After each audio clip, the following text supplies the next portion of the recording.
name is Alejandro Rojas.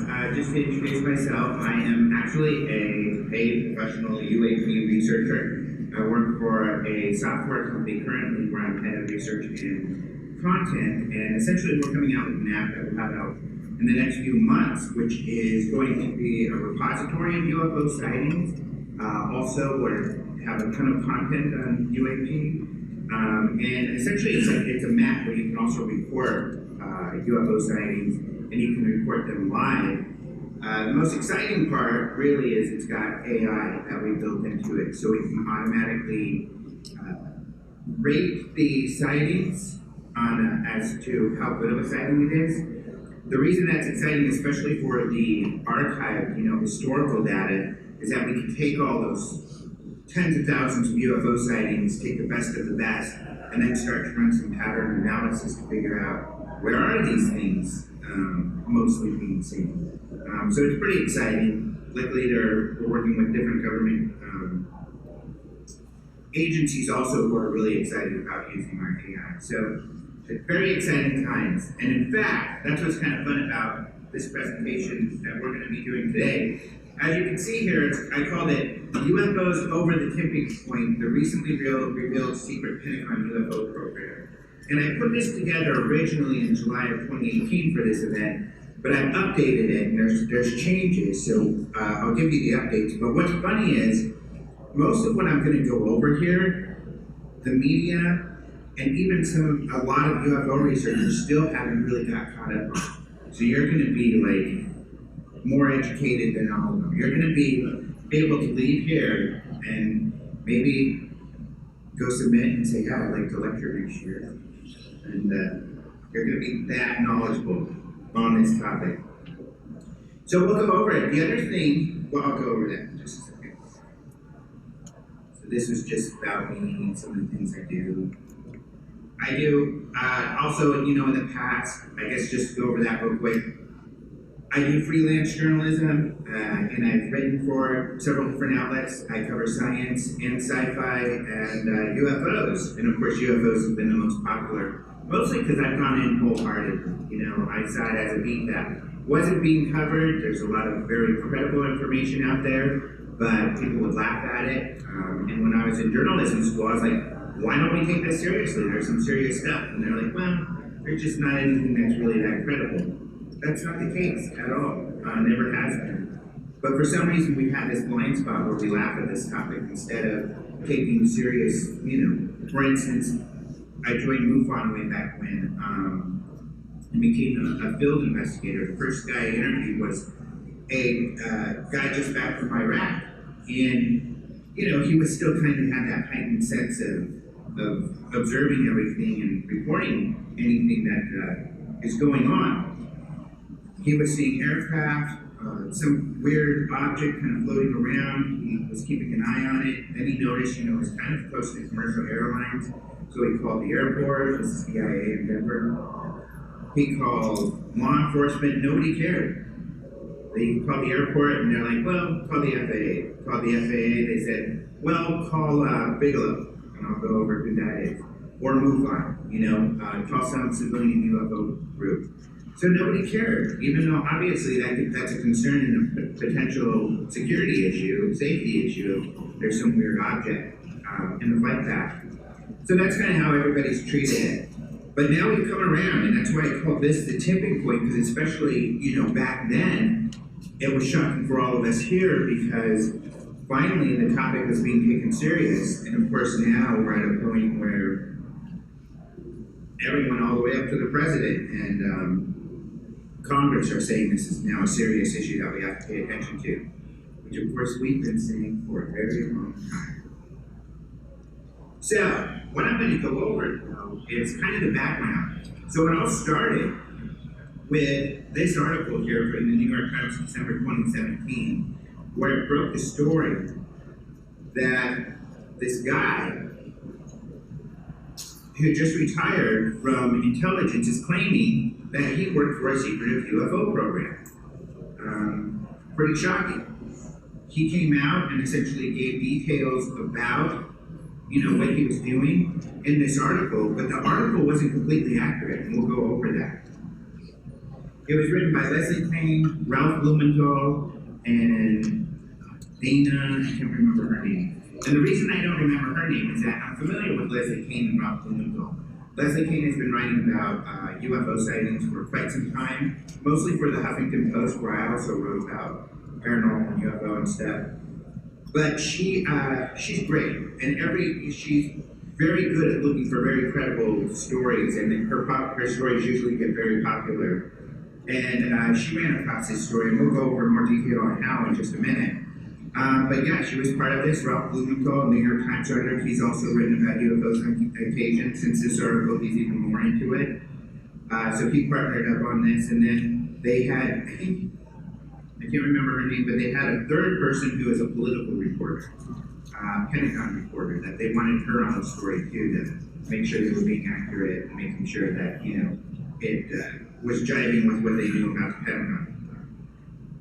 Another article came out at the same time in Politico. There it is. So Brian Bender, who's also here speaking, he actually broke the story at the same time. The difference with his story was he actually got on the Pentagon on the record saying, yeah, that story is accurate. We did have this secret program. And we'll get into the details of what that story said. Essentially, what it said is that, that Elizondo, who, of course, fortunately we've been able to get to bring here. Leslie, I've known him for quite some time, and I knew he hadn't been to Roswell, so I was hopeful he would come, and luckily he did. So we're really fortunate to have him, because he's really not giving the public much in the way of public talks anymore. He was for quite some time, but now he's just too busy with all of this stuff going on right now.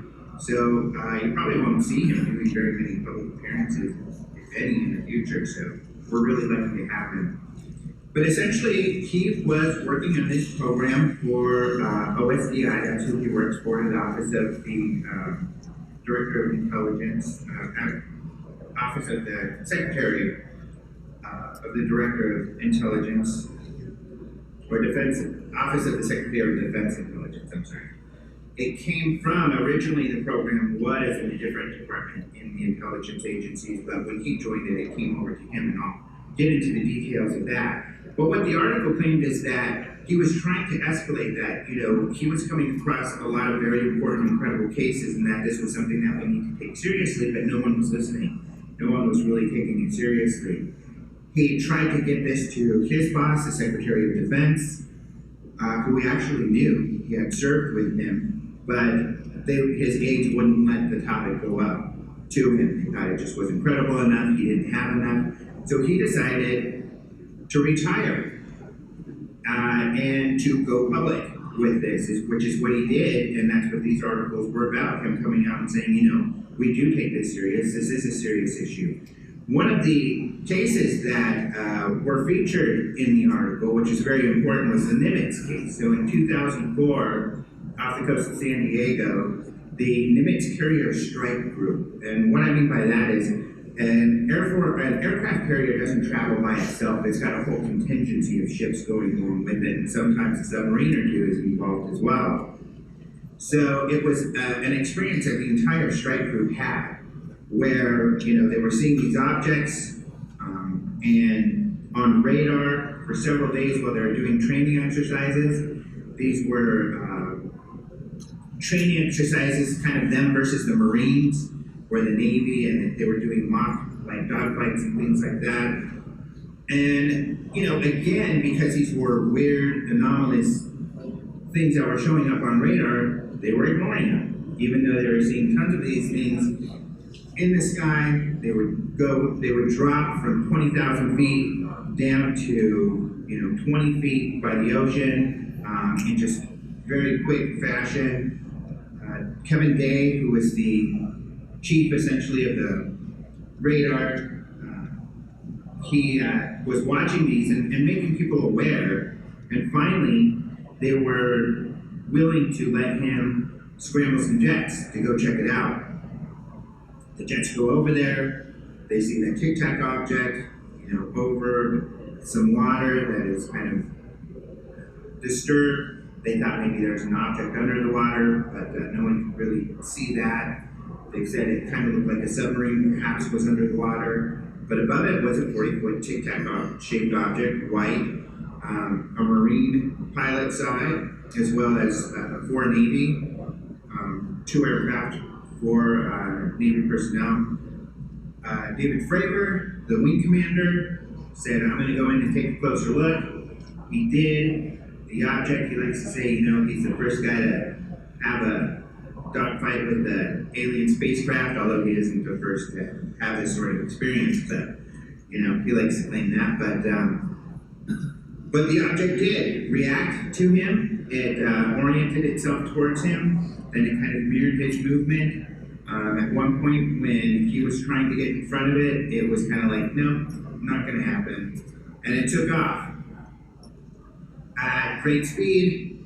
Then they caught it on radar at their cap point, which is really weird. And the reason that's weird is a cap point is kind of it's a meetup point. That's, a random place in the sky. Over this huge, training area, they choose a spot where, okay, our group is going to meet over here once we're done with this activity. And this object somehow showed up exactly at that point. How would it have known? It's hard to say. I mean, it's this sort of information, even when they transmit it, is encrypted so that, the enemy doesn't know where our meetup point is going to be. So it would be hard for even a terrestrial organization to be able to figure that out, let alone this weird craft. It was very important that the Nimitz case was part of that story, but we'll go over that. What the story also said was Harry Reid is the guy who started this. So what the New York Times article said is that a DIA agent had met with Robert Bigelow, a real estate magnate, we'll go over him in just a second, at a ranch in Utah, and they had discussed UFOs and decided, this is something serious and we need to look into it. That DIA agent went to Harry Reid, who he knew was friends with Bigelow and who he knew Bigelow had kept him up to date on his research into UFOs. And Harry Reid said, you're right, we do need to do this. So Harry Reid went to a couple of his colleagues, a Democrat and a Republican. Both of them were like, heck yeah, it's about time we did something like this. And so they put aside $22 million to investigate, to put up this group, ATIP, the Advanced Aerospace Threat Identification Program, to look at military UFO cases. That's what the New York Times said. Not completely accurate. We'll go over that. So here's Bigelow. Robert Bigelow is a real estate magnate out of Las Vegas. Essentially, he's a self-made man. He got into hotels, the hotel business. As a kid, a young person, he decided to do this and was renting out places and buying properties and renting them out, and eventually bought bigger properties and turned them into hotels until he created a huge hotel chain, I think Best Western. But yeah, one of the big changes, he's got a lot of money. So one of the things he decided to do was to get into aerospace. He actually bought this project. You can see it up here in the upper right, this dirigible kind of idea, which is a genius idea. Essentially, there was this meeting where NASA had this project where what they were doing was building these inflatable habitats, which makes sense because it's easier to pack these tiny things into, we only have very limited space in a rocket. If you look at like the Dragon spacecraft or something like that, it's got what they call a trunk. And, there's limited space in that trunk. So how do we, if we're going to go to, let's say, the moon, how are we going to take up enough equipment up there to build like a habitat? Well, the idea here is that you just bring up an inflatable. You inflate these things, and then you've got, habitat immediately that you can pack on a craft. So it's a great idea, but for some reason, the project that, the NASA project, I think it was just ahead of its time because we're really not that close to needing a habitat on another planet right now. But NASA was going to mothball the project. They had some meetings, seeing if anybody wanted to sponsor it and become involved. So you have Lockheed, Boeing representatives and everything, and you had this guy in the back of the room, this rich guy, Bob Bigelow, and everybody's like, nah, and Bob Bigelow's, I'll do it.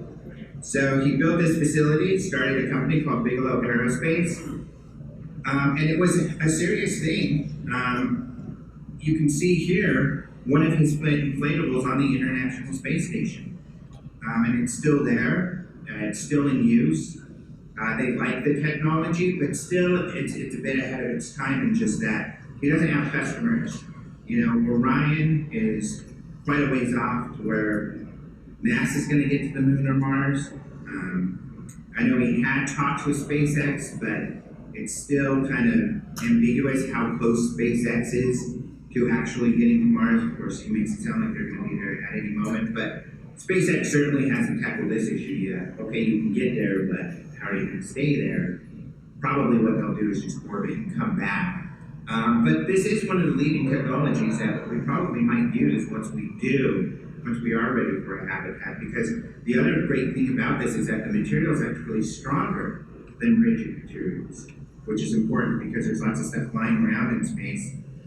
He actually tried to also go to corporate sponsors and get them to buy these habitats so they can do experiments in space themselves. But there just wasn't enough takers, and really it's kind of the pandemic which seems to have killed the company, because he had to shut his doors, and the word is that they're not going to reopen. So that'll be unfortunate, but we'll see what happens. But he was featured on the 60 Minutes interview a couple of years ago, and he was actually asked about UFOs. You know, also we hear you work with NASA, but you work with UFOs, is that a problem? And he's like, I don't see it as a problem. And she was asked, well, you know, about, you said that you believe aliens are here, and he's like, yeah. And, you know, she said, well, don't you worry about that hurting your credibility? And he said something along the lines of, frankly, right here, I could give a damn. He didn't say something like, I could give a damn. I'm not sure if he did the whole quote. But this is a summary of what we got from that story. That the program was called the Advanced Aerospace Threat Identification Program, ATIP. That the program ran from 2007 to 2012, according to the DoD. Continues to this day, according to Elizondo. There were 2 videos from the jet fighters released. Reed and 2 other senators sponsored the funding. And Bigelow's building was modified to hold material from UFOs. That claim, though, well, all of these claims kind of have some problems with them. So, for example, all of these claims pretty much were disputed by the DoD when this article came out. And they've since had to backtrack because they were lying. Most of these facts were true, if not very close to the truth, as we'll see. Bigelow didn't modify that building to hold materials. That one didn't come out to be true. But the rest of them pretty much were true, as much as the DoD tried to fight against it. The DoD's tactic, essentially, by the way, which is, I think, really important to know, especially right now, because I don't think they've totally moved away from this tactic, is to deny and blow it off. Because typically, as we know, these media frenzies only last a few days, typically. And so it's a tactic that works for them. They can say, nah, there's really nothing to it. In a couple of days, everybody's forgotten about it, and we're back to where we were to begin with. People didn't forget about this one because you had the pilots coming out on CNN and Fox and everywhere talking about their experiences. And they're very, very credible. I mean, David Fravor here is wing commander. He's in charge of many, many fighter pilots, and all of those fighter pilots are very loyal to him. And, you know, they think he's a bad mofo, and he is, as far as pilots go. So, you know, he's very respected, so it's hard to dispute these people. And what was great is that the Navy very quickly decided to back their guys and came out and said, yeah, they did experience the UAP incident. We do take UAPs very seriously, and we're going to institute more rules on our regulations about reporting UAP because we don't want to have a stigma. We want them to be able to feel secure reporting UAP. So that was huge news. That was a really, really big deal. And I'll go over why in just a bit, why that was so big news. It's obviously big news right up front. But there's another part to the story that wasn't included in the New York Times, and that was the role of Tom DeLonge. So Tom DeLonge is a rock and roll star, the head of Blink-182, pretty cool guy. And here in, what year was this story? This story was something like 2018, 2019 in the Washington Post about Tom DeLonge. Of course, I had written the story much more thoroughly years before they did, but Tom DeLonge, essentially, his role was he had been talking to some people in the military about UAP. His story was this, which is kind of interesting, that he approached the government and told them, you look really bad with the kids and my fans. They don't like you guys. They think you're lying. You're lying about UFOs. You need to come out, and I want to help. I want to help make you guys look better because he is his brother is in the Navy. His family, a lot of his family served, so he loves the military. He was like, I want to help you guys with your image. And so they said, hey, that's a great idea. They started talking to him, and he claims, although he's not clear on this, he claims, and people have come forward and they're like, well, we didn't really tell Tom this, but Tom felt he was kind of reading in between the lines. But Tom says that his perception was that we are being visited, abductions are happening. The reason they keep it secret, because they can't defend against them. But now they've created technologies where they can defend against them, so now they're willing to come out and tell us about it, because now they can do something about it. That's certainly not the story we've gotten from anyone else, but that was his perspective. So he decided to put together a group, and he did, he was claiming he had all these insider people he was talking to. And then the WikiLeaks came out, and it turned out he was telling the truth. There were a couple meetings that were arranged between him and Podesta and some other high-level officials with Lockheed and with the Air Force, where they were really talking about UAP. Of course, most of the information came out that they were just having kind of these general conversations. But he was talking to these people, so that was interesting. So that was, we had been working with Tom DeLonge quite a while. Tom DeLonge, and what I mean is I ran a website for a while called OpenMinds.tv where I covered this topic. And Tom DeLonge had a website years ago called Stranger Times, and he would reprint our articles by permission. So we had been working together. I have a video here where we talked about it all, but we can go there. This was my reaction to the New York Times. I was like, whoa. Most ufologists were like, because they didn't trust the people. Getting back to Tom DeLonge, when he put together his group, he called To the Stars Academy. This was in October of 2017, just prior to the December article. And in his group, he has Chris Mellon, is the first guy there you see in the picture. Tom DeLonge, of course, is the guy at the podium. This is when he announced his group, and this was the leadership of that group. The first guy there is Chris Mellon. He's a former assistant secretary. He worked for he was like the assistant secretary of intelligence for a period of time. Essentially, his job was to oversee black projects and also be the liaison between black projects and the Congress, in particular the Armed Services Committee. So he is very familiar with all of those people.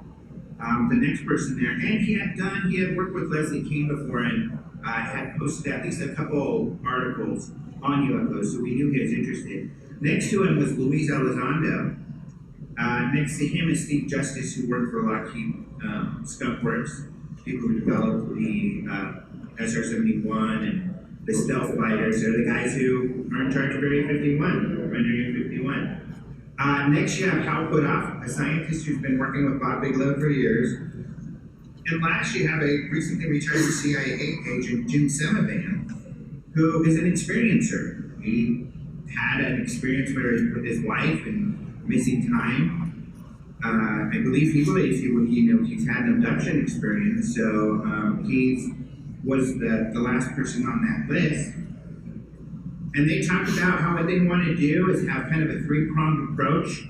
They want to do entertainment, they also want to do aerospace development, and then they had the approach, the side, of course, where they were doing the UFO advocacy and kind of lobbying. And they wanted to develop, craft. They felt that, kind of like Bigelow did, and actually the people who started MUFON were engineers who felt that if we observe UAP, maybe we can start to glean some of the technology they're using, and we can develop that for our own uses. That's kind of how engineers think. I was kind of like, whoa. But ufologists were still like, I don't know why. I think it's territorialism for the most part and still suffering from it. But of course now, because of what these people have done, I can be like,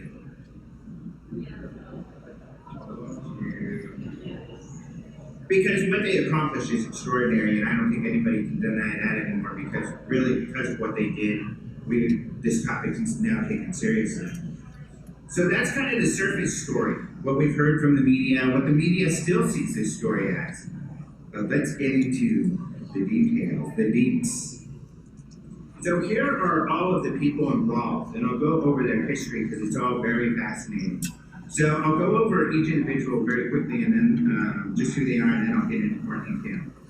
I'll start on the left there, Harry Reid. Harry Reid actually has known Bob Bigelow for quite some time. This is a lawyer before he was in politics. And early on, they had a shared interest in the paranormal.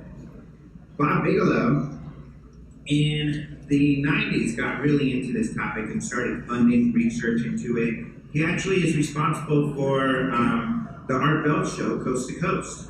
He is the one who talked Art Bell into doing the Coast to Coast and said, I'll pay for it. Art Bell said, okay, and now it's a huge phenomenon.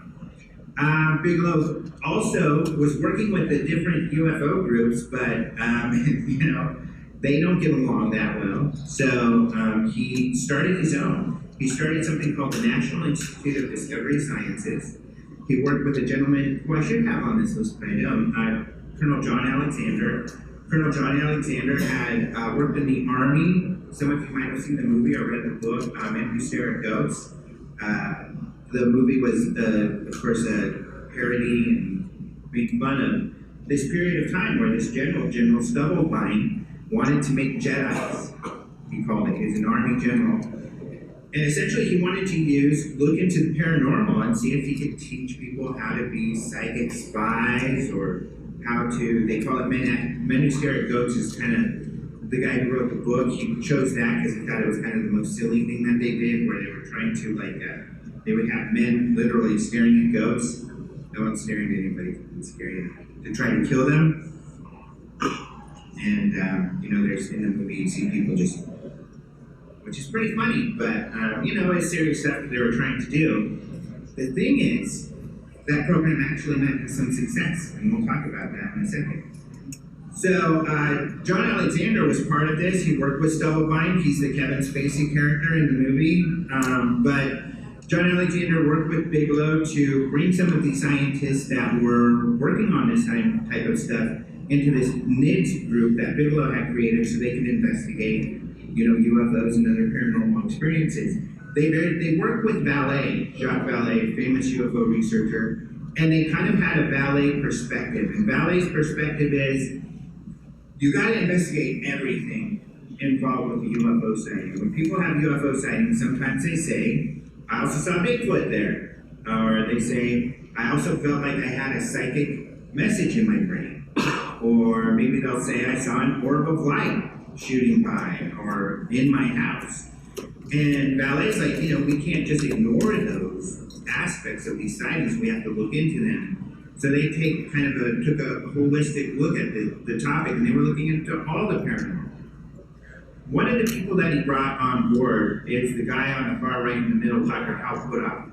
And he's kind of the beginning of the story for me, because Dr. Hal Puthoff is kind of one of the first scientists to do kind of what Alexander and Subelbein were doing, which is to kind of take from the paranormal world and create a defense product to sell. And they did. So Dr. Hal Puthoff was working with the Stanford Institute, Stanford Research Institute, which is no longer affiliated with Stanford, but at the time it was. They were working with Ingo Swann, and they believed Ingo Swann and Uri Geller were exhibiting real paranormal abilities. Ingo Swann, a psychic, would be able to, find people who were lost, that sort of thing. So, and Ingo Swann felt, I think this is like an ability I can teach people. And so they were like, okay, let's figure this out. They called it remote viewing. They came up with protocols, and they believed they were able to actually teach people how to do this. I talked with Joe McGonigal. He was kind of always been seen as the top remote viewer. And he said, I asked him, how well did this work? Like, someone was missing, were you guys always able to find them? He said, no, we had about a 20% success rate, on the best remote viewers, like him. And I was like, well, that doesn't seem like, very high. Why would people come to you? And he said, well, the people who would come to us were law enforcement. And if they had a cold case, 20% is better than nothing. And from that perspective, it makes a lot of sense.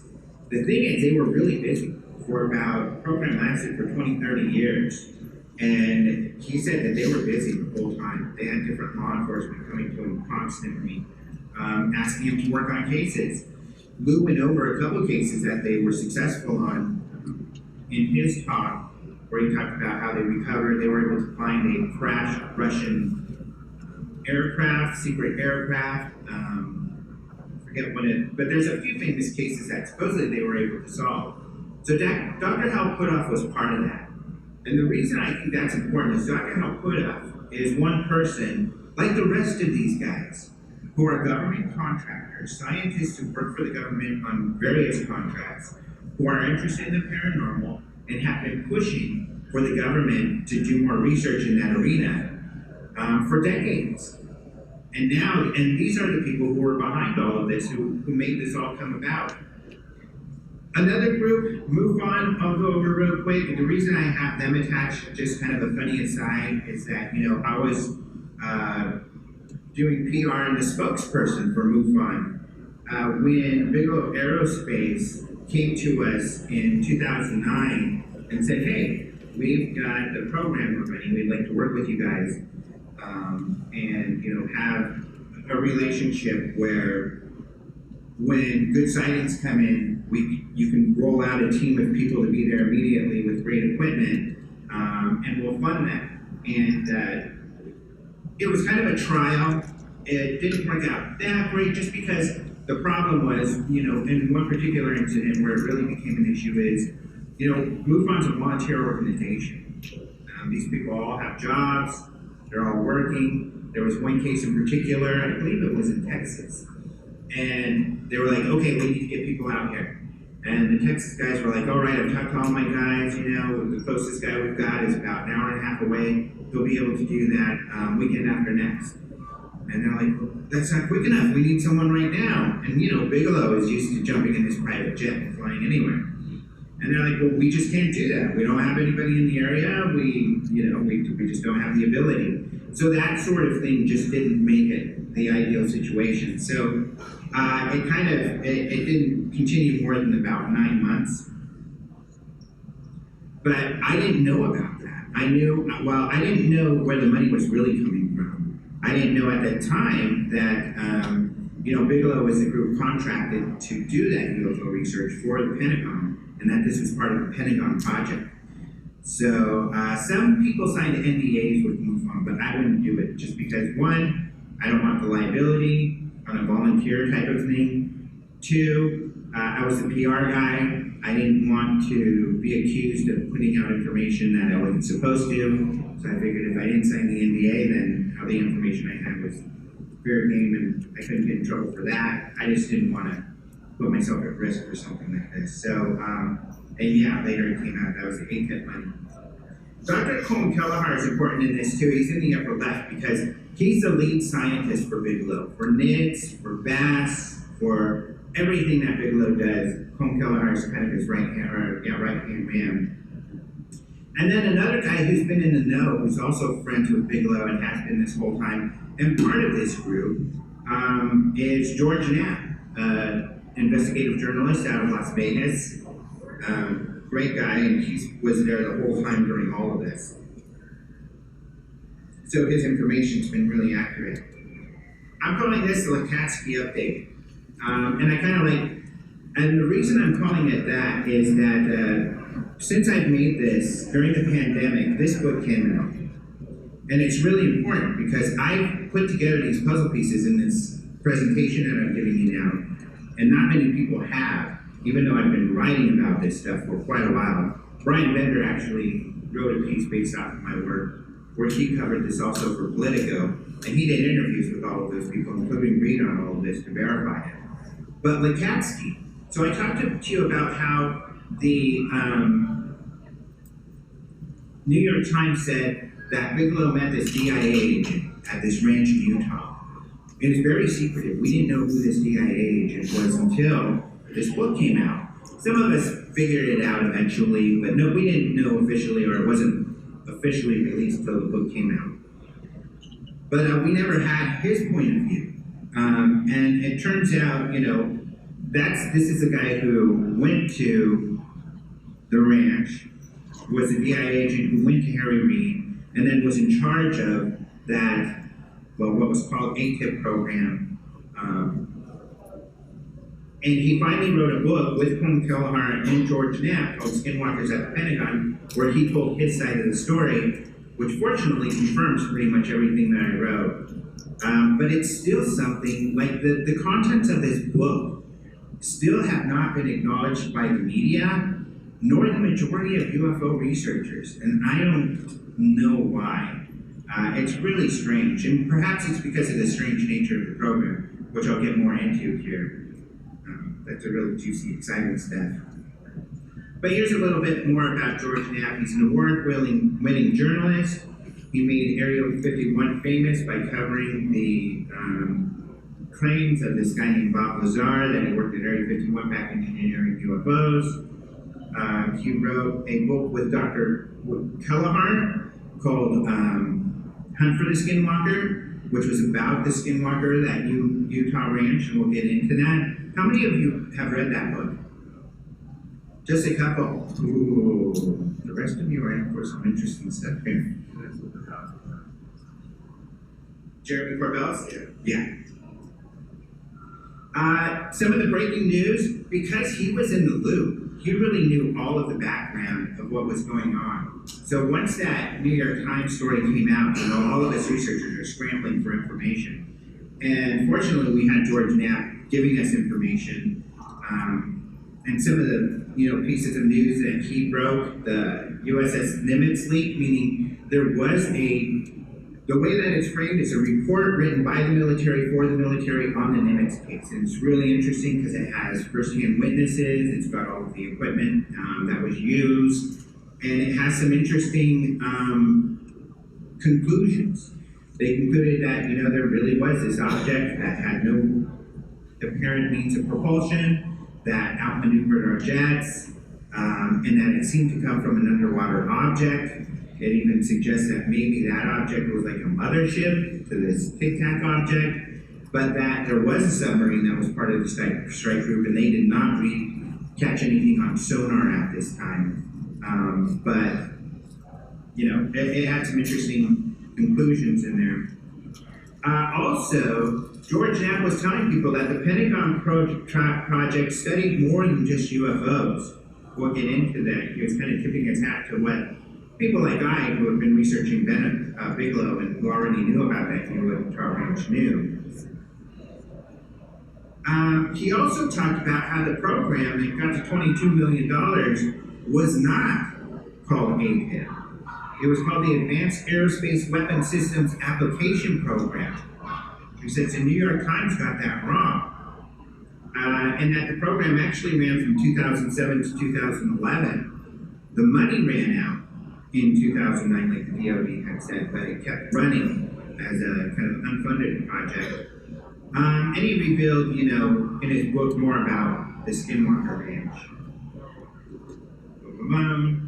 So the Skinwalker Ranch, this place is weird, people. How many of you, okay, you might not have read the book, but how many of you have watched the TV show? Okay, great. And what's really interesting is that I was talking to the TV show a few months ago, the producers, reviewing this information. They had no clue. They had no idea.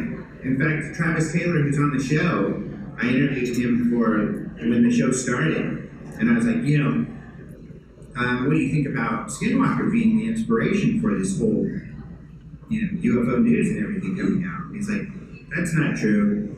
I was like, yeah, I've interviewed all of the primary people. He knew my reputation, which is pretty good and it's being credible. But he was like, no, I don't believe that's a thing. All right, Mr. Taylor. He now knows that he was completely wrong on that. But because what I'm going to review with you now, OSAP was the actual program. So here's what really happened. And this is all, in all of these books and references that I'm talking about. And this is according to the people involved. So what happened was that DIA agent, and I got the full scoop from George Knapp too. I have an interview, I think, where he revealed more than he's ever revealed in none of this early on, which is pretty exciting. George and I have known each other a long time. Luckily, we are pretty close. But what really happened is that George Knapp had been part of that whole program. Like I said, he was part of Bigelow's group. He was in all the meetings. He knew everything that was going on. But Bigelow didn't want him to write about any of it. George, being a journalist, that's what he wanted to do. And in fact, they would let him film for a future documentary he wanted to make, which actually Jeremy Corbell made. And so you can see some of that footage in that documentary, and I'll share with you more about that. Well, here's the documentary right there. You can see the main picture for it. But George had been saying, I want to cover this, what you guys are doing at the ranch. And Bigelow was saying, no, you're just going to make a circus of the ranch. All these people are going to come to the ranch and want to get on the ranch.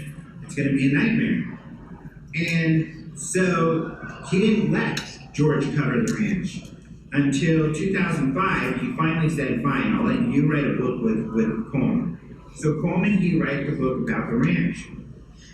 The ranch just has a lot of paranormal stuff, just going over some of it. I've got this is an example. Some of the incidents with the people who used to live there. So they had just gotten some new prize bulls, and they had them in their pen here, and they left for a while. They came back and they were gone. And these people were really freaked out because this is thousands of dollars. This is their livelihood they spent on these animals, and they were gone. Well, he goes to kind of investigate to figure out where they might have gone. He opens that door there, and all of his bulls are packed in that container right there. He said that it was like they woke up when he opened the door, and they freaked out and just kind of broke the thing apart. Some of them got hurt, and they got out, but he had, this area. Anyway, the area by the door is not like it's easy for animals to get into. It's raised there. That thing's sitting on a platform, so nobody knew how that had happened. Otherwise, we saw orbs of lights all of the time. One of the really last incidents where they were like, we're selling this ranch, we're done, was their dogs were barking. So they look outside and sure enough, they see some orbs of lights. The dogs get out of the house and start chasing those orbs, and it's night. And they had learned, because so many weird paranormal things had gone on, I'll tell you a couple of the other scarier ones too, that they didn't go out at night. So they were like, hopefully the dogs will be fine, we'll check them in the morning. But they didn't find the dogs the next morning. What the rancher says he found were 3 mounds of kind of greasy, dark material that he thought was his dogs. He thought somehow they got zapped and killed because he had never seen the dogs before. That really devastated the family. That was it for him. But some of the earlier stuff that had happened, one of the things, you know, in the picture you see this big wolf thing, they would see these giant wolves.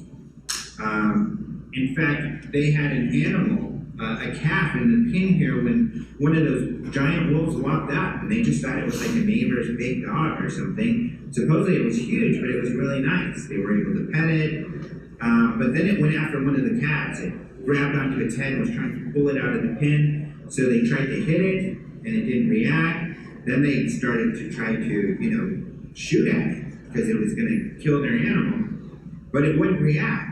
So they were getting like bigger guns, and this thing, they said chunks of flesh came out of it, and it was like not really reacting. Finally it did, it kind of looked at them and walked away. Later on they followed the prints, and the prints, they said, just disappeared. And they occasionally saw these wolves on the property, and saw prints. But that was one of the other weird situations that happened to the ranchers. Then when Bigelow started NITS, their primary, a lot of what they did was research that ranch. This right here is Colonel John Alexander, the guy I talked about earlier, who was played by Kevin Spacey in the new Scary Goats. But he was talking about, in this video, in fact, this is one of my most popular interviews where he's talking about some of the paranormal things that the investigators experienced. One of the things he's talking about here is this incident where they had cameras on these poles, but that the cameras would get messed with. They would be ripped off these poles, and they didn't know how or why. They even had, you know, cameras like this where they put cameras on the other poles, so if something happened, they could hopefully see. But they were never able to capture what was going on. There were cattle mutilations that were happening. And what was weird, they felt, is that, you know, they would go to an area, for example, and see a calf. They would leave that area and they would come back and that calf would be dead. Or, you know, they would set up these cameras and leave, and then these cameras would be messed with. It seemed as though something was really screwing with them. In fact, Colonel John Alexander eventually called it a precognitive sentient phenomenon. Is what he calls it, because he says it seems intelligent, but it seems to know what we're going to do before we know. And Colm and the whole group were like, this thing, whatever it is, outsmarts us every time. And we can't really do any real science, because these things happen right when we're not ready for them. This is a picture of Dr. Eric Davis. He's also important because he worked with Hal Puthoff as an engineer. He's a contractor. Right now he works for the aerospace company, which is a think tank that works with the aerospace and defense. In fact, you know, that Wilson document that you heard about in the hearing, he's the one who allegedly wrote that document, notes with an interview he did with an admiral who allegedly told him, you know, he found the crash retrieval project that is ran by a private corporation, and that he could not get access to it, and told him to leave it alone. Eric Davis essentially believes that. But Eric Davis supposedly was kind of a magnet for the paranormal, they say, on this ranch. So he had a lot of weird things happening around him. One of the most popular stories is in the middle of the night, he and another researcher were on a hill with some night vision goggles looking down into the valley when they saw this bright light that got bigger and bigger and bigger. Davis says then he saw some sort of shadow creature crawl out of that hole into the woods, which was, of course, pretty scary for them. So they thought, you know, this thing seems to be some sort of portal. So the Skinwalker Ranch has lots of weird paranormal stuff going on, and finally, you know, they got to write the book in 2005. This DIA agent, Lakatsky, read the book and was like, hey, I want to go see what this is all about. Can I go? Got a hold of Bigelow, said, can I visit the ranch? Lakatsky goes to visit the ranch, and that's where the New York Times left out the whole paranormal side. Because what happened is Lakatsky went to go to the ranch. He had his own paranormal experience, at first, we didn't know what that paranormal experience really was. There were kind of rumors about it, but we didn't know fully until the book came out. He saw, and we still don't know all the details, but he saw some kind of like figure eight, kind of like just like in the Tubular Bells cover, like that silvery figure eight type of thing in the sky, and it was at an angle where only he could see it. But it had this deep personal meaning to him that he still hasn't really shared. So he felt that that phenomenon was directed directly at him. And so he was floored, and that's what inspired him to go to Harry Reid. And when he went to Harry Reid, he didn't say, let's just do a UFO thing. He said, let's investigate that crazy-ass ranch. And, that's what which included UFOs. But the investigation was a paranormal investigation. It wasn't a UFO investigation. That $22 million in OSAP was to investigate all of the paranormal stuff going on at Skinwalker and other similar locations. Now that we've seen the Bigelow Files, we know that one of the other big locations they were investigating for quite some time was this house in Indiana that was allegedly haunted. So they were doing like poltergeist and ghost hunting. And that's where all this $22 million went. What had happened, and why the term ATIP came up and all of that, is the way Elizondo tells it, is that there are religious fundamentalists that felt all of this was demonic. And it isn't the first time that they've ran into these people, because, as I've said, these contractors have tried to push forward paranormal research for many years, and they ran into, this is their major roadblock. Hal Puthoff said he ran into the same problem at the Stargate program, or the remote viewing program was shut down because of some more, religious fundamentalists who were saying this is demonic and we can't do this. So that's what Hal Puthoff credits the end of the remote viewing to, and that's what Elizondo credits the end of the paranormal side of the investigations. So when Lou came on, they wanted him to look at the military UFO cases. And so what they had decided is Lou would take over OSAP, and Lou had decided there's no way we can survive with all this, these people not wanting to shut us down unless we stop doing all the paranormal stuff. So they did, and Lou limited it in 2009 to just military UFO cases, and they called that ATIP.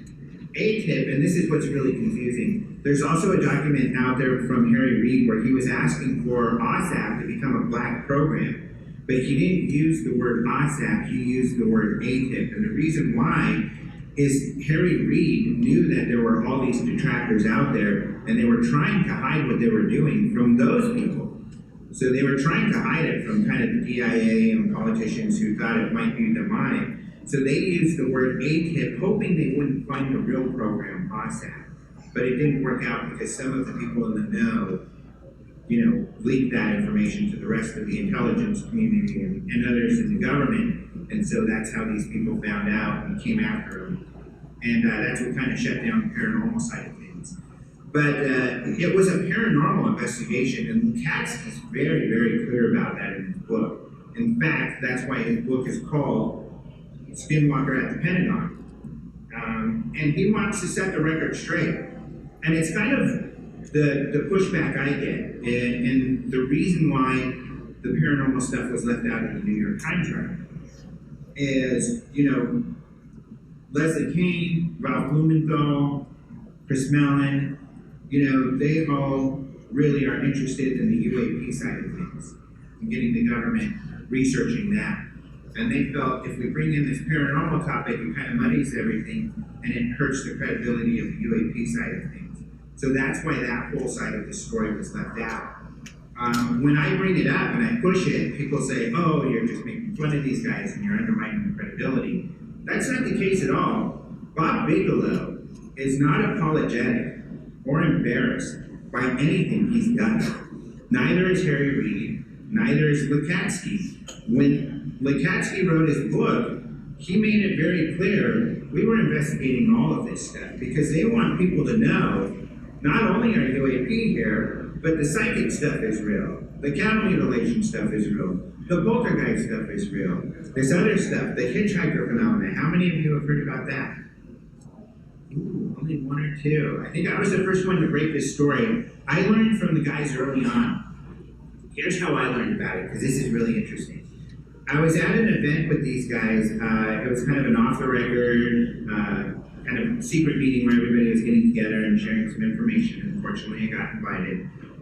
And it was also kind of a social gathering. So everybody had their significant other with them. And I was talking with one of the scientists, and his wife said, yeah, what I hate about all this is all the crap that, he brings home with him.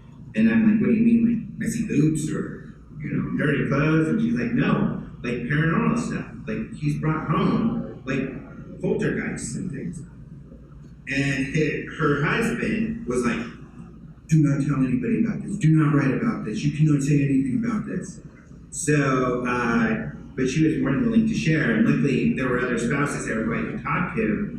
And you can even approach, anybody you know who has worked with or worked at the Skinwalker Ranch. Feel free, ask them, what about the hitchhiker thing?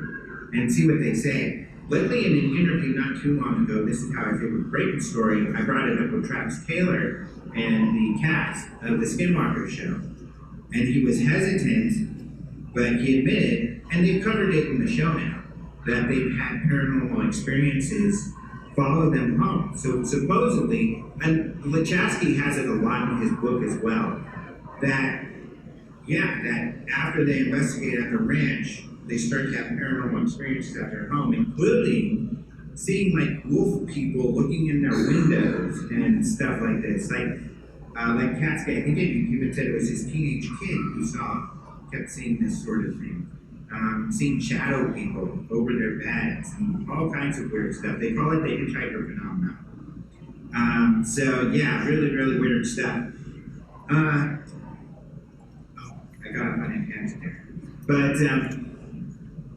yeah, that's what it was. It was paranormal investigation, and it got kind of brought down to just the UFO part. The ATIP thing people argue about, and people give Lou Elizondo a hard time. What is the program name? When did it start? It wasn't really called ATIP, it was OSAP, and all of this sort of thing. But that's why the name thing is confusing, because ATIP was a nickname for OSAP to try to keep OSAP secret. At the same time, it's also the name that Lou Elizondo used for just the UAP side of the investigation.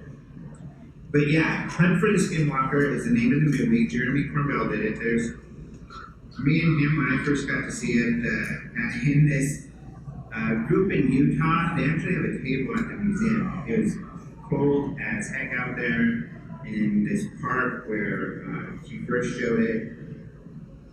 And I got invited to go watch it with him, and so that was us watching it. ExtraordinaryBeliefs.com is where you can go to see more about that.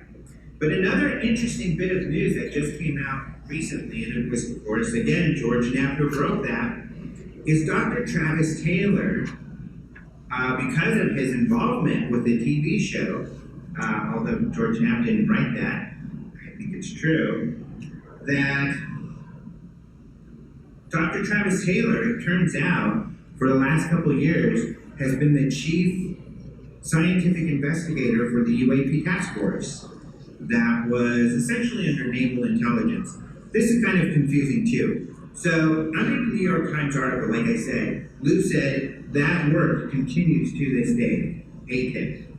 The DoD said, no, that closed down. We're not doing that sort of thing. Then it came out that there was this UAP task force that had continued the work of ATIP and was headed up by naval intelligence. So it came out that they were true. Even when that news came out, they said, oh, that had nothing to do with ATIP. It had everything to do with ATIP. It was headed up by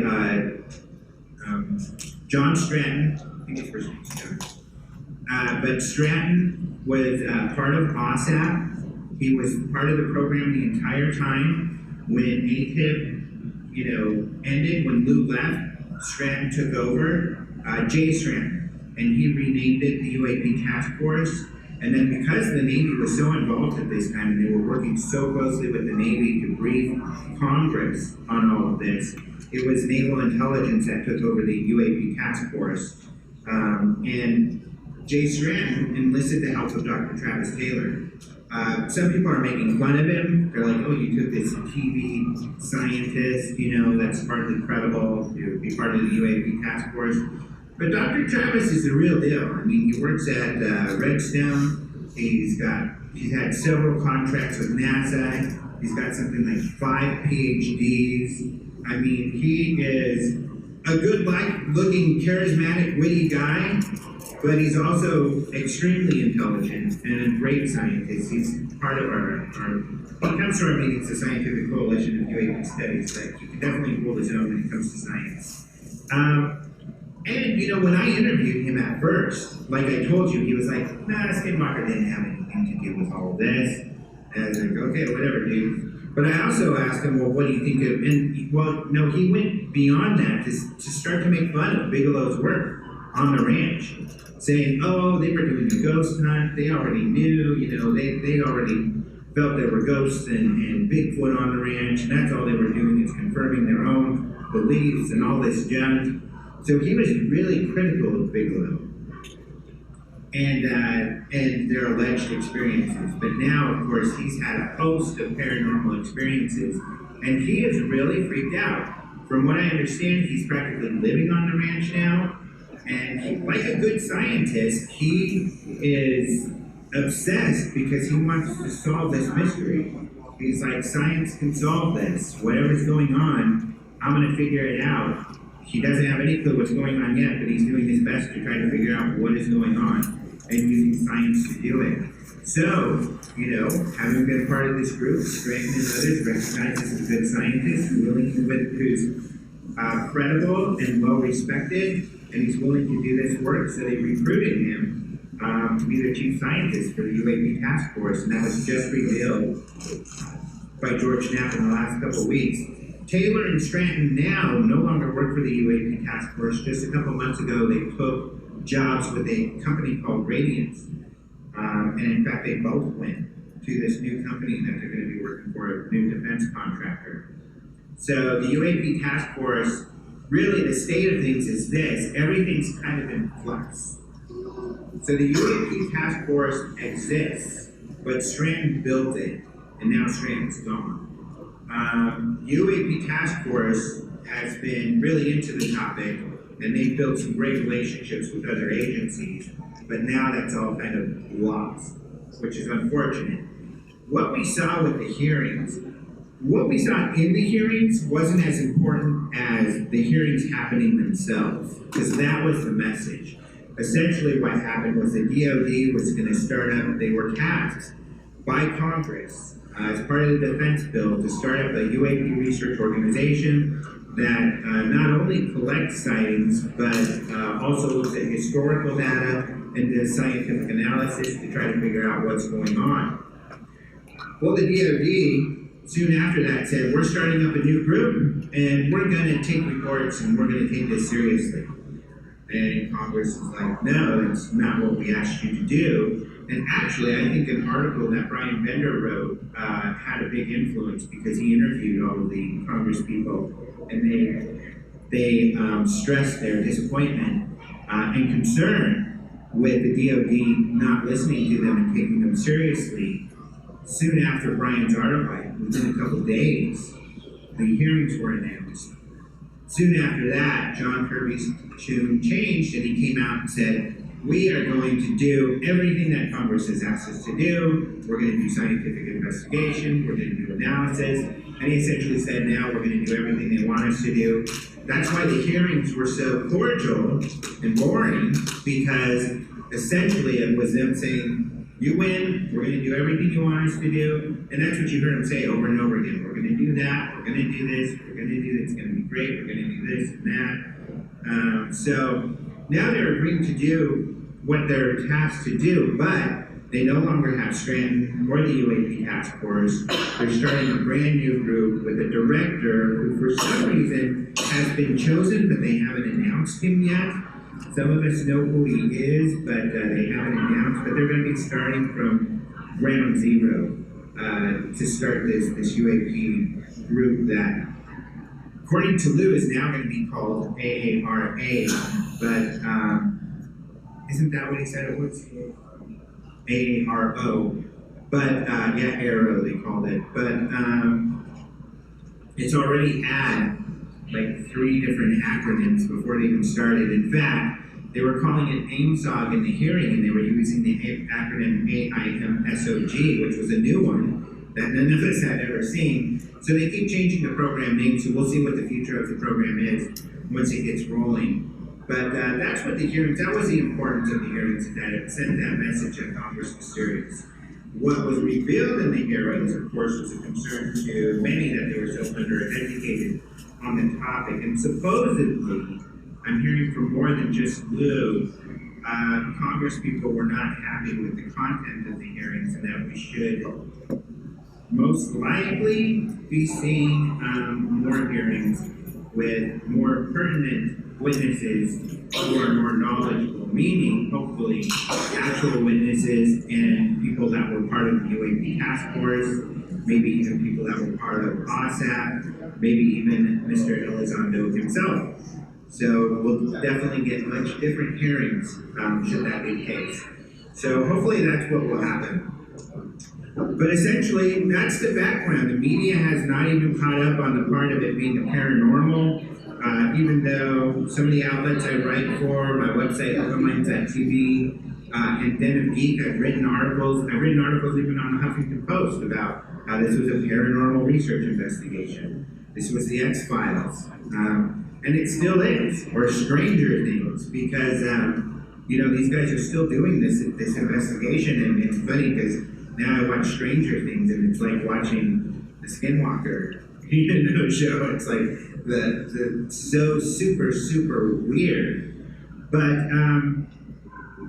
yeah, so that catches you up on really where this all came from. It wasn't like some kind of slow drip disclosure from some secret cabal. It was really a group of people that some are even framing as a bunch of goofballs that were into the paranormal, getting $22 million to do a paranormal investigation. My argument, though, is that, and some people are like, it's even a sweetheart deal. This was all about Reed just giving his buddy some money to do a ghost hunt. But the thing is, I think Reed felt this way, and it would be interesting to do a poll in this room. Reed felt like his constituency wanted this, that, you know, his constituency wanted UAP research, and even furthermore, wanted some paranormal research. I mean, how many of you, if you're willing to do it, believe that ghosts might be a thing? Right. And how many of you wouldn't mind at least some kind of program where people in the government are looking into this? Right. So, I mean, it's not something that constituents don't want. There are a lot of people who would like, you know, and even if, because for instance, with this UAP task force or everything that's going on, I don't know that we're going to get a whole lot of information. It's ran by intelligence. They've already told us what we investigate and what we discovered is classified. We don't have plans on sharing anything with you. It's intelligence.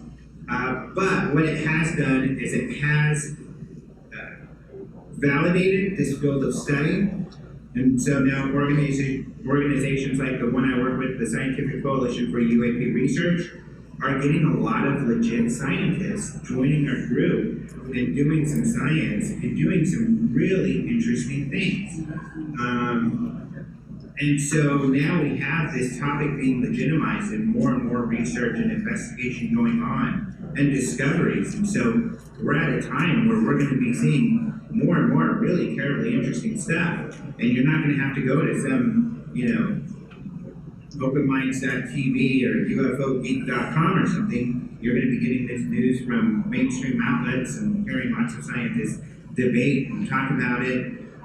So it's going to be really exciting. It's an exciting time in this field. And I think as the paranormal aspect of this starts to get out, I think it'll start to try to help legitimize research in those other fields too, because there are certainly other scientists that secretly are into ghosts or Bigfoot or any of the other paranormal type of stuff and want to look into that, especially the psychic stuff. When we had a program going for 30 years and these guys were kept busy working for law enforcement, using this remote viewing.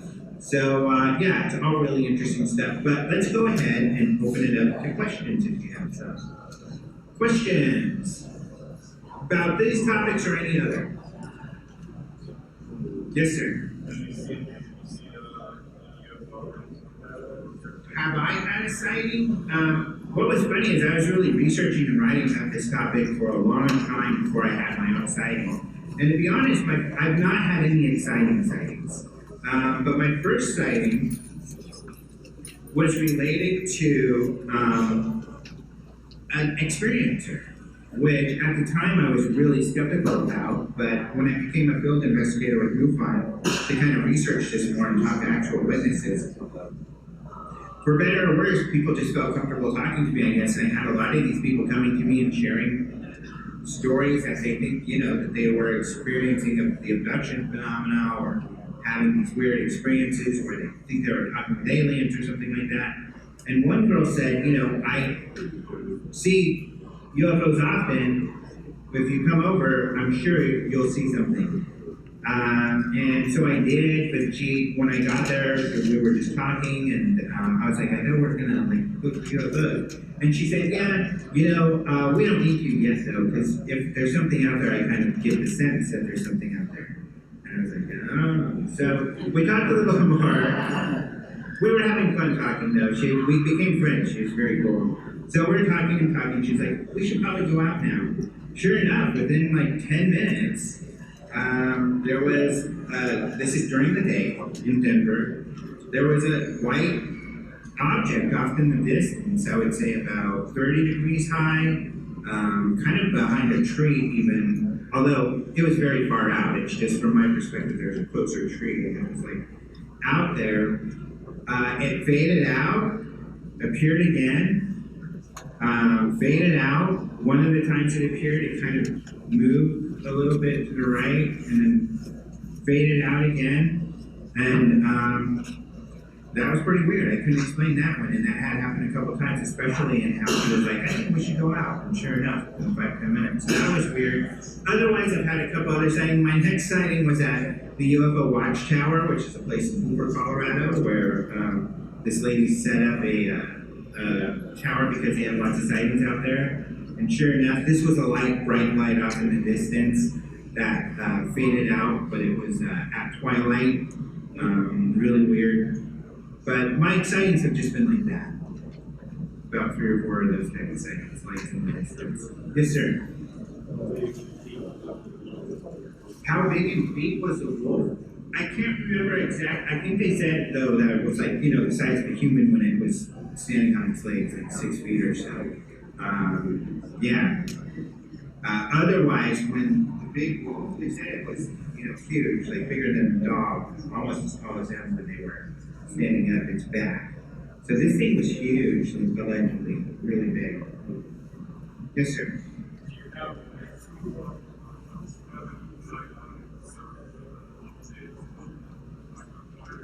No, what CERN is up to with the Hadron Collider, mostly what they're doing is they bash the atoms together to observe what comes off, it's quantum mechanics type of stuff to figure out all the little bits and pieces that come out.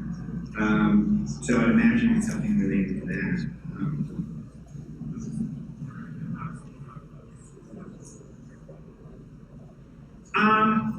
Well, if it has a potential of attracting like UAP or any phenomena, that's a good question. I haven't heard of any phenomena like that happening around those type of sites. However, really, we haven't had the ability to do real good pattern analysis around UAP, but that's something that's getting started too. So the company I work for actually, I think, will be first to market with AI that's going to evaluate cases, and we've loaded our database with just tons of UFO cases, all we can get a hold of, and hopefully we'll be able to do some good pattern analysis to see where they are and what kind of things they might be interested in. Who knows? CERN may be a place like that. Yes, sir, in the back. Oh, did you have a question? Go ahead, go ahead. Do you think the government has any involved or behind the scenes influence on the Skinwalker show? Now, does the government have any influence on the Skinwalker show? I don't think so at all. The only reason is TV typically is not threatening, really at all, because producers are typically not very savvy, nor are they journalists. They just like to make up stuff typically. So it's rare on these shows that a good percentage of it isn't just completely fictional. But that's not true with the Skinwalker show. The Skinwalker show, even though, some pieces kind of same stage, but it's more of like, do that line, say what you said again. And of course, when someone repeats a line, it's going to sound like that. But they're doing real regional research that's headed up by Travis Taylor. Currently, I don't think there's any sort of thing like that going on. In the future, who knows? I guess it would depend on how much attention the show gets and the discoveries that they're making. But yeah, further back real quick. Oh yes, I just wanted to maybe say something about my experience. Okay. This happened maybe several years ago. Though I have many stories, but I like to share the craft that I was able to be taken to see, and this is from you, about this shape and color, was alive. I actually believe this craft was alive. Other than the enemies inside, they expressed a lot of love and concern for me. Interesting. Yeah, you're not the first to report that kind of feeling. He says, the craft that he saw was kind of the color of that wall there, and that he felt it was alive and felt feelings from it, positive feelings. And people have reported stuff, things like that. And there are even scientists who believe that perhaps most of what we're seeing are beings, that UAP are beings. In fact, there used to be kind of a term for it, space critters. I forget the name of the scientist, but that was his theory, and he called them space critters.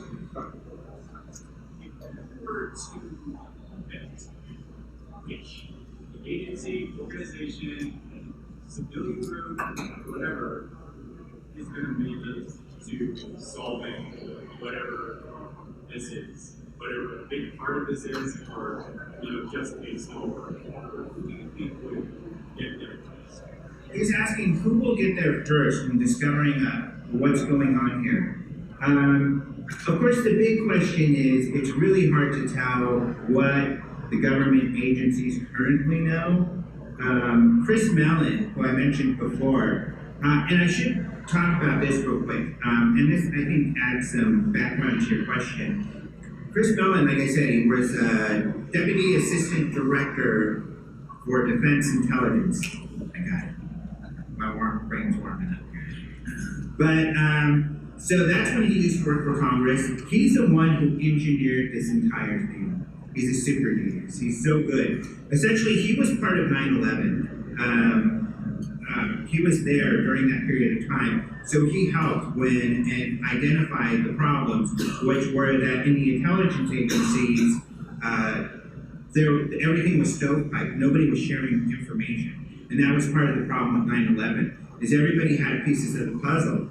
And if we would have put that together, we could have stopped that. We could have headed that off, but we didn't. We failed miserably by some massive incompetence. Everybody hoarding information. And why do they hoard information? For budgets. That's one thing I learned from Colonel Alexander originally, but that's how you read why defense does what it does. They're all scrambling for money right now. Not about future money and what are we going to do in the future. How do I get more money right now? When the next budget comes out, how do I win more of that money? How do I take money from other places to justify? And how do you do that? I'm the guy who knows all about this topic. That's why you need to give me the money that you set aside for this topic. So they hoard that information, and there isn't a clearinghouse. And that's what they tried to do in the aftermath of 9/11. That's the exact problem that Chris Mellon has identified with this issue, is that all these agencies know different things, but they're not sharing information. So what do those agencies know? That's the hard part. And who knows what? And who even are all the agencies?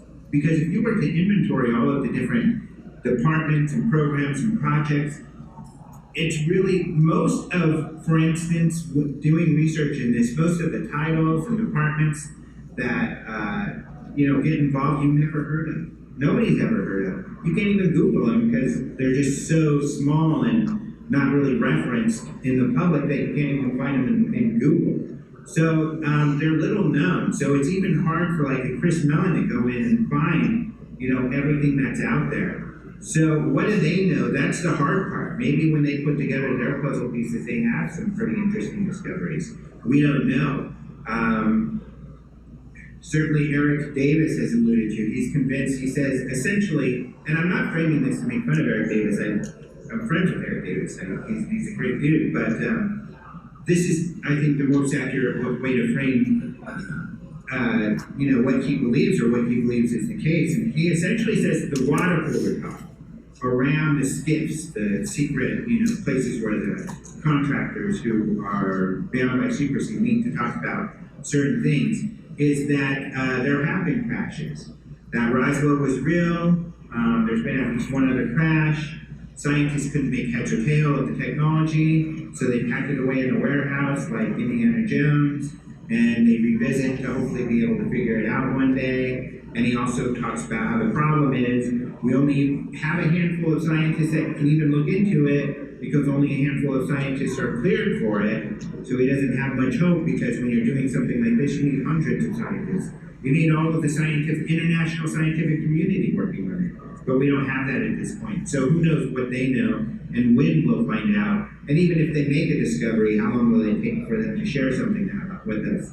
So I don't think we're going to get much from intelligence or government per se, but we will get updates from them. And I think more information could possibly come from NASA. NASA works really slow, and they're extremely careful about their announcements. So for instance, I think it was the ESA who had announced they found water on Mars in the atmosphere. And even though NASA had seen their work, they didn't confirm it until something like 2 years later because they're more rigorous or careful about how they confirm things like that.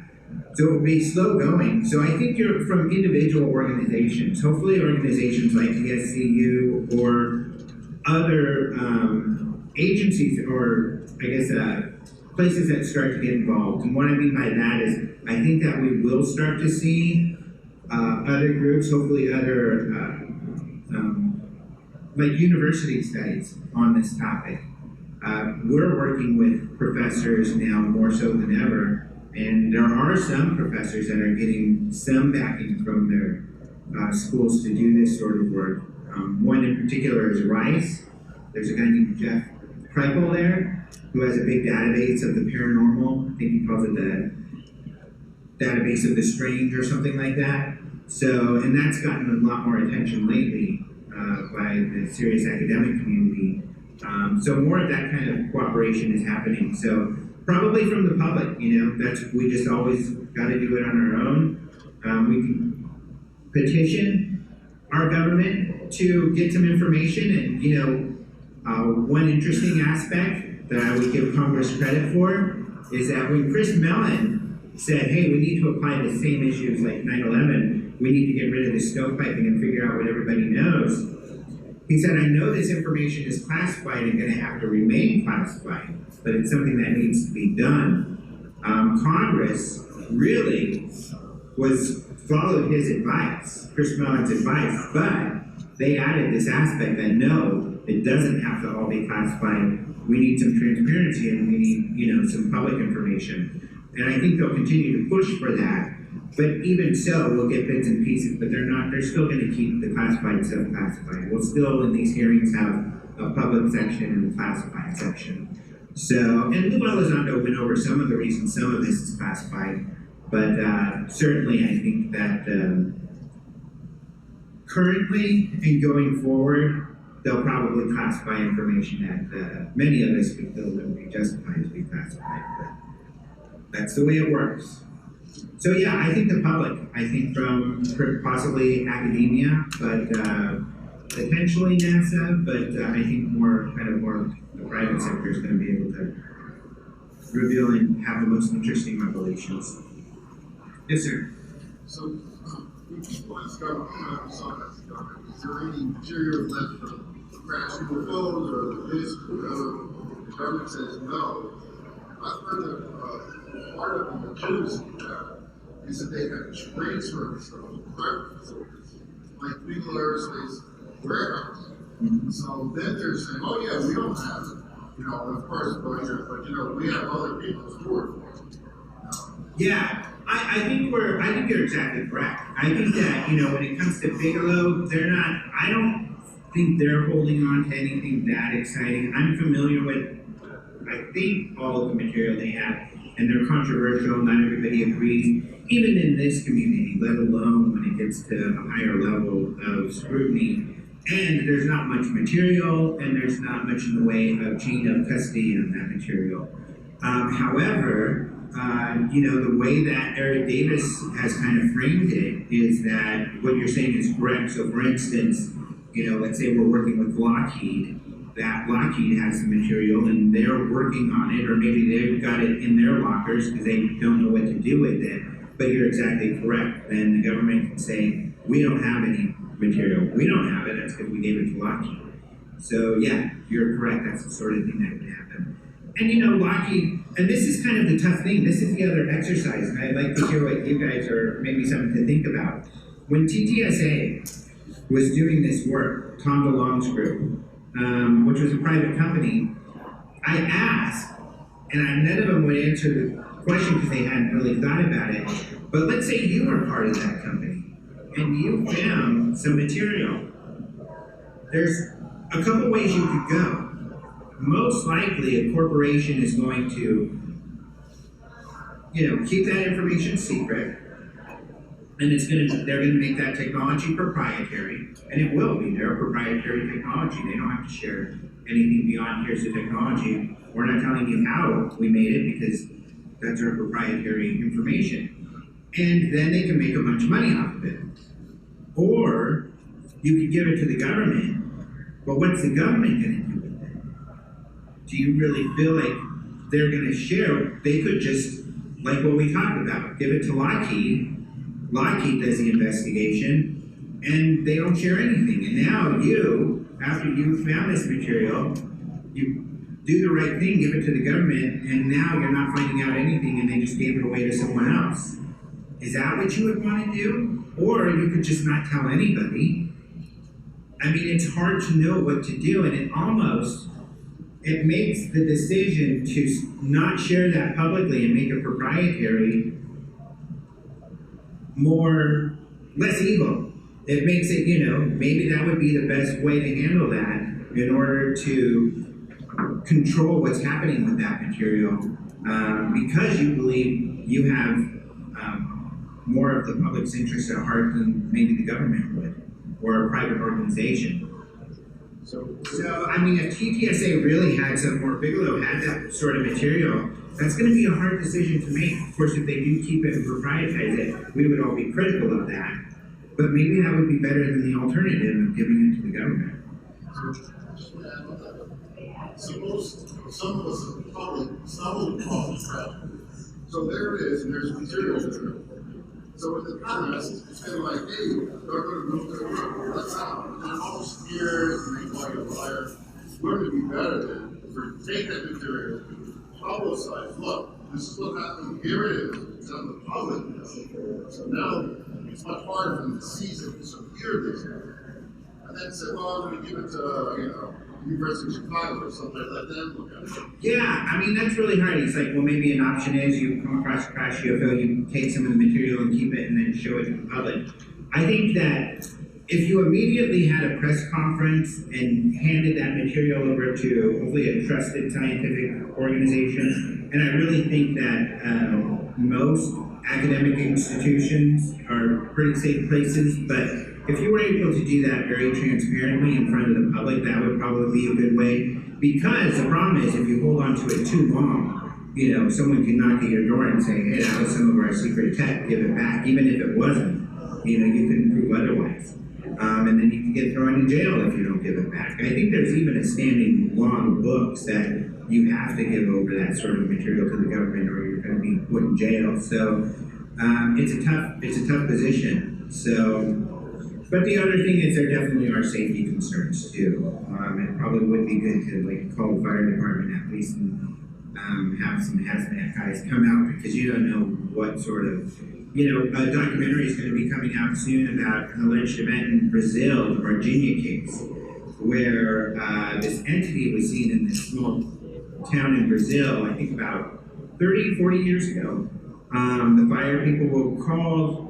One fireman came and supposedly carried the creature, and they brought it to the fire department, and then some government officials came and took it. But supposedly that the guy who carried the being got sick and died from it. So at least that's what they believe. But this documentary coming out by James Fox, who's done some of the best UFO documentaries out there, ought to be pretty interesting. He did a lot of research and went down there to talk to first-hand witnesses. So we'll see.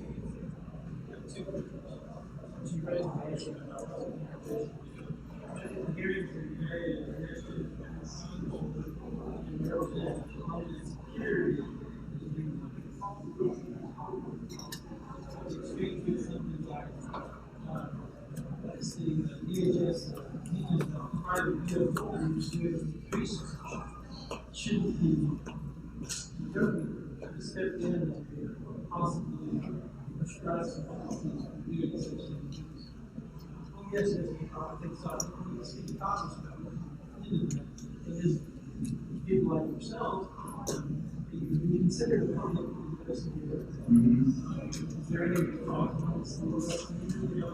Yeah, this will have to be the last question. I just noticed we're out of time. But to answer that question, he's talking about in the hearings they brought up a concern with people investigating UFOs and should there be penalties for that. And he was speaking specifically towards hoaxers and misinformation. But to your point, it did raise a flag. What does he mean by hoaxers and misinformation?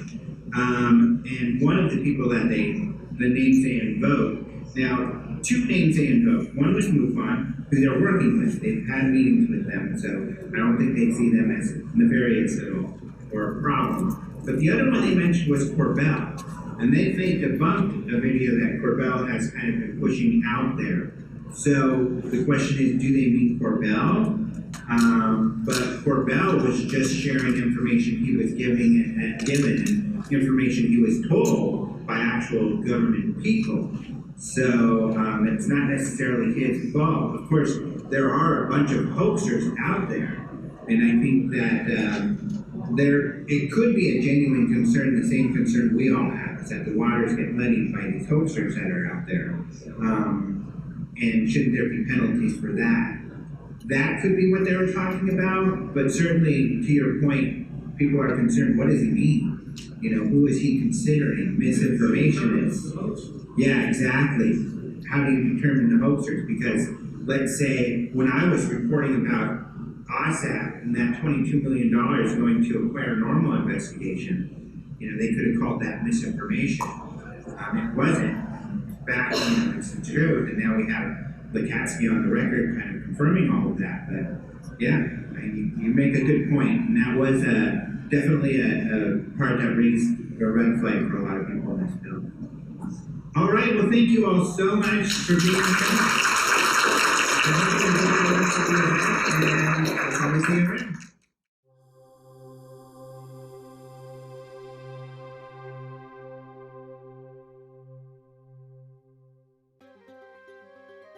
If you liked this video, be sure to check out our other content and get connected on our page and social media sites. Every day, new discoveries are being made all across the world and beyond, so let's work together to find out what's next.